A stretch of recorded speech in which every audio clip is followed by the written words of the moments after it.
the last prophet, closed his scroll around 430 BC.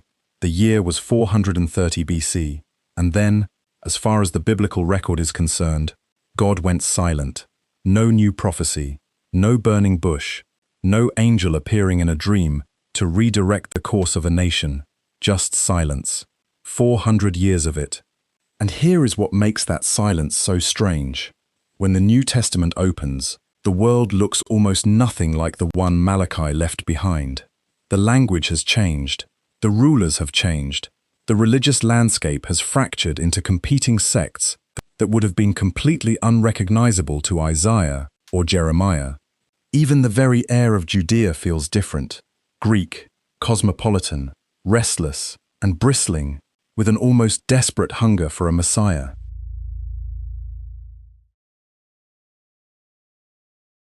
So the question you have to ask is, what on earth happened in between? Because those 400 years were not quiet at all. They were violent, revolutionary, heartbreaking, and occasionally magnificent. Empires rose and fell over that patch of land. A teenage general from Macedonia rewrote the map of the known world. A Syrian king walked into the holiest place in Judaism and did something so unthinkable that the memory of it still echoes in every Jewish home at Hanukkah. And a small band of farmers and priests somehow held it all together, at least for a while. This is the story of the 400 years nobody taught you, and I promise you, by the time we reach the end of it, the opening pages of the New Testament will look completely different to you. The world that produced Jesus of Nazareth was not the world of King David. It was shaped by every one of these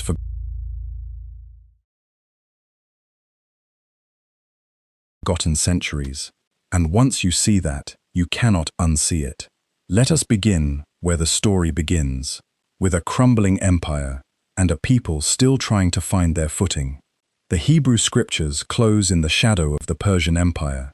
After the long nightmare of the Babylonian exile, the destruction of Solomon's temple, the forced march to Babylon, the decades of captivity, the Jews had been allowed to return to their homeland by the Persian king Cyrus, whom the scriptures themselves call anointed for the task.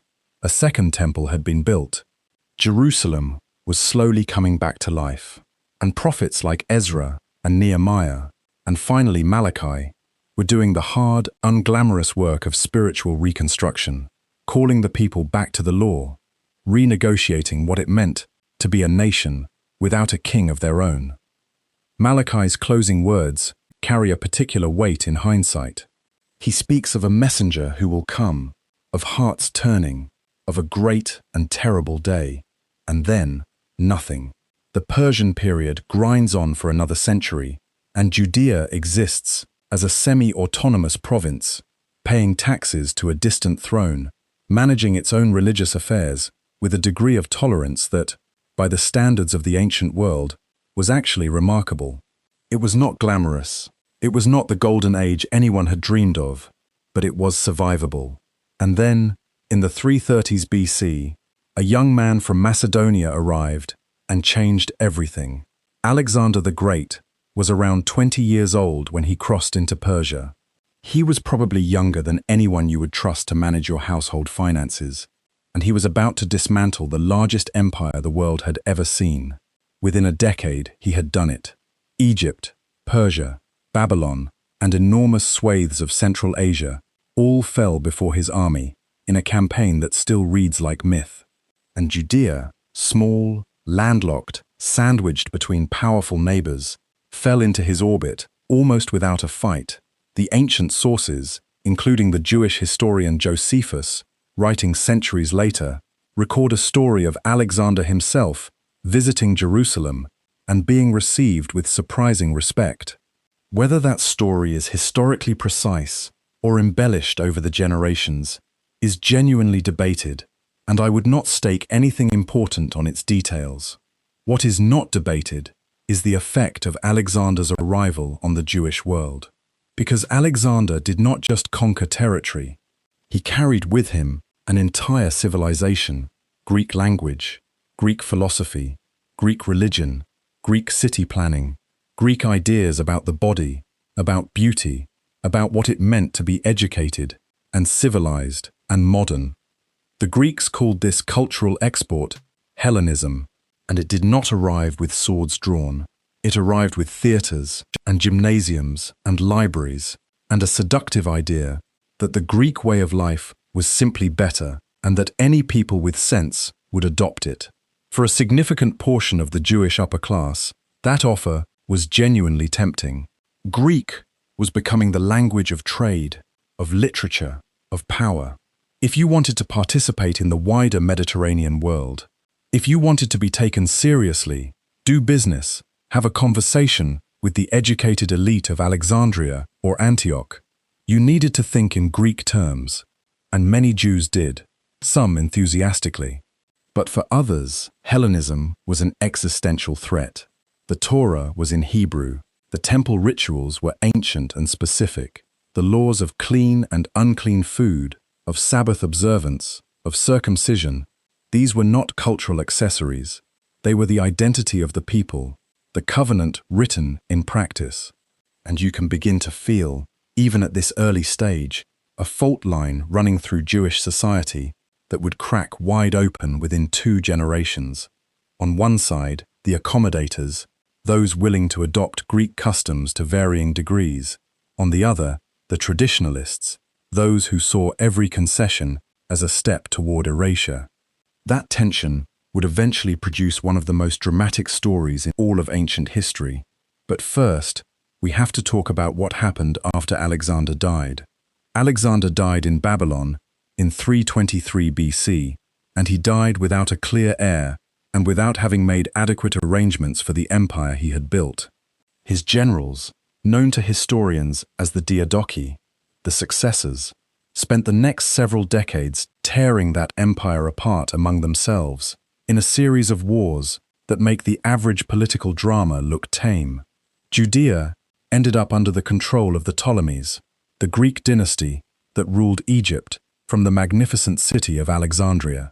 That arrangement lasted for over a century and was, on the whole, relatively tolerable. The Ptolemies were interested in revenue more than religion, and the Jews of Judea were largely left to manage their own affairs as long as the taxes arrived on time.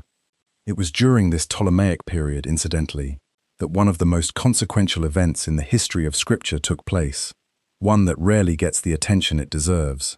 The Hebrew Scriptures were translated into Greek. The result was a text called the Septuagint, and it transformed Judaism. For the first time, the words of Moses and the prophets were accessible to anyone in the Greek-speaking world, which at that point meant almost everyone from Spain to Persia. Jewish communities scattered across the Mediterranean, in Alexandria, in Rome, in Antioch, could now read their own sacred texts in the language they actually used every day. And non-Jews curious about this ancient monotheistic tradition could read them too. The Septuagint would become the Bible that the earliest Christians quoted. It shaped Paul's letters. It shaped the gospel writers. It is sitting quietly in the background of almost every New Testament passage you have ever read, and most people have no idea it was born in the silence between the testaments. But back to Judea, because the Ptolemaic arrangement did not last. Around 198 BC, the Seleucids, the Greek dynasty based in Syria, defeated the Ptolemies and took control of Judea. And for a while, things were fine, reasonably fine, tolerably fine. And then a man named Antiochus IV Epiphanes came to the Seleucid throne, and things became the opposite of fine. Antiochus IV gave himself the title Epiphanes, meaning the manifest God, the God made visible. His critics reportedly called him Epimanes instead, the madman. History has tended to agree with the critics. Antiochus was a ruler obsessed with cultural unity, convinced that a Greek empire needed Greek people in the fullest sense, and deeply impatient with the stubborn particularity of Jewish religious practice. His campaign to Hellenize Judea by force is one of the darkest chapters in all of Jewish history. He banned Torah observance, he outlawed circumcision, he made the keeping of the Sabbath a capital crime, and then, in 167 BC, he did something that the book of Daniel had described prophetically as the abomination of desolation. He marched into the temple in Jerusalem, the Second Temple, the sacred heart of Jewish worship, and he desecrated it. He erected an altar to Zeus on the altar of burnt offering, and according to the sources, he sacrificed a pig on it. For the Jewish world, that act was not merely offensive, it was an apocalyptic wound. The temple was not just a building, it was the dwelling place of God's presence, the axis around which all of Jewish religious life rotated, and it had been defiled in the most deliberate, contemptuous way imaginable. The silence that followed lasted only a moment. If you have ever lit a Hanukkah menorah, you know what happened next, though probably not in this much detail. A priest named Mattathias, from a family called the Hasmoneans, refused to comply with Antiochus's edicts and killed a royal official who tried to enforce them. Then he and his sons fled to the hills. One of those sons was named Judas, and he had a nickname that has echoed across 3,000 years. Maccabeus, the Hammer. Judas Maccabeus led a guerrilla uprising against one of the most powerful military forces in the world, and against every reasonable expectation, he won. By 164 BC, the Maccabees had retaken Jerusalem and rededicated the temple. The story of a single day's worth of consecrated oil, miraculously burning for 8 days, belongs to this moment. And whatever you make of the miracle itself, the rededication was real. The Hanukkah celebration that Jewish families observe every year is the living memory of this chapter in the silent centuries. Now, if the story ended there, it would be a clean and satisfying narrative. The faithful few, standing against empire and winning through divine favor. But history is almost never clean. The Hasmonean family, flush with victory, became the ruling dynasty of an independent Jewish state, the first Jewish political independence in centuries. And like most families handed sudden power, they did not handle it gracefully. They combined the roles of high priest and political ruler in a way that deeply offended many traditional Jews, who believed those offices should be separate. They fought each other. They made alliances with Rome. Their internal disputes grew uglier with each generation. And it was during this fractious Hasmonean period that the religious factions you know from the New Testament began to take their distinct shapes. The Pharisees emerged as a movement deeply committed to Torah observance, expanding the written law with an elaborate tradition of oral interpretation to make it applicable to every corner of daily life. The Sadducees, associated largely with the priestly aristocracy, rejected those oral traditions and accepted only the written Torah, while also rejecting the belief in bodily resurrection, which the Pharisees championed. And somewhere in the desert, a community of Jews so disillusioned with the corruption of the Jerusalem priesthood that they retreated, entirely built a settlement at a place we now call Qumran. We know them today largely through the Dead Sea Scrolls. Their library, hidden in clay jars in desert caves, preserved a stunning collection of scripture and sectarian texts that were not rediscovered until the 20th century. They were waiting for the end. They were waiting for two messiahs, actually, a priestly one and a royal one. The air in Judea was thick with messianic expectation, and the Hasmonean dynasty, discredited and divided, was doing nothing to fill the vacuum. If you are a subscriber here at Scholar Eli, you already know how much I love these moments, where history pivots, where one era tips quietly into another, and nobody living through it quite realizes what is happening. If this kind of deep historical excavation is your thing, come join this community. We are always digging deeper. Now, back to Judea, because it is about to get Roman. In 63 BC, the Roman general Pompey arrived in the region during a dispute between two Hasmonean brothers who were fighting over the throne. Both sides, extraordinarily, appealed to Rome to settle the question. Rome was delighted to oblige.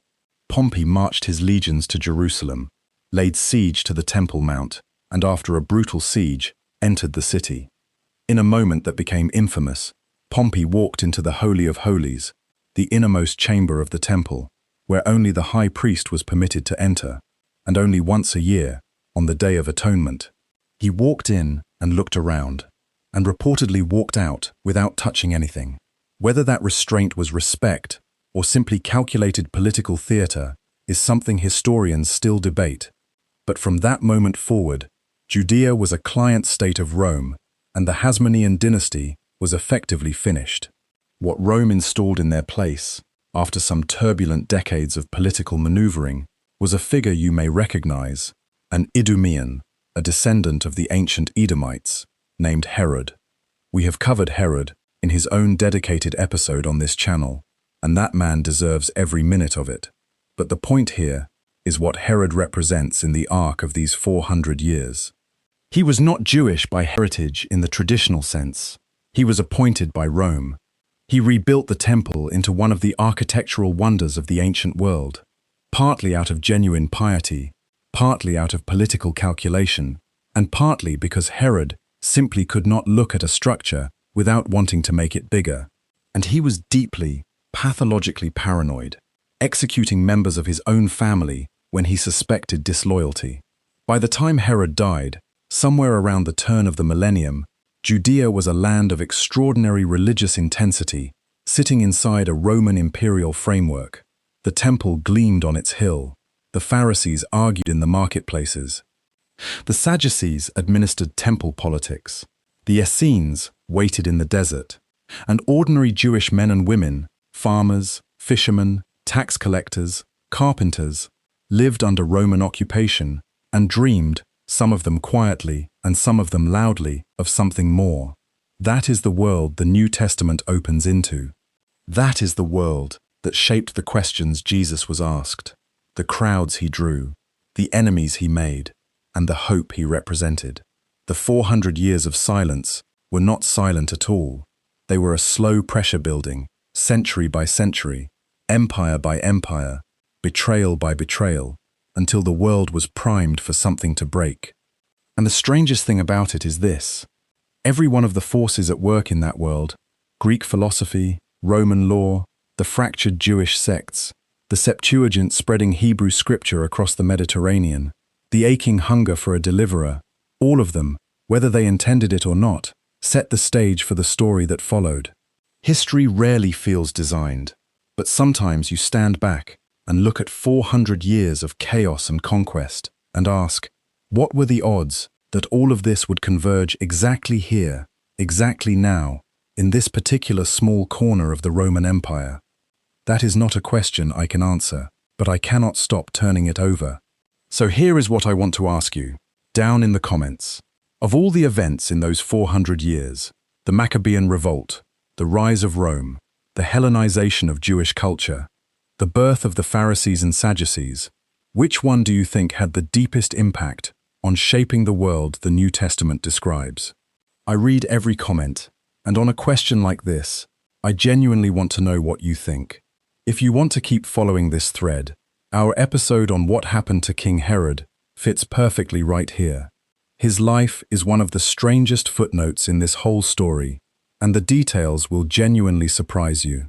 And if history told this honestly, where the facts are stranger than the mythology, is what keeps you watching, then welcome to Scholar Eli. Subscribe and stay a while. We have got a lot more ground to cover.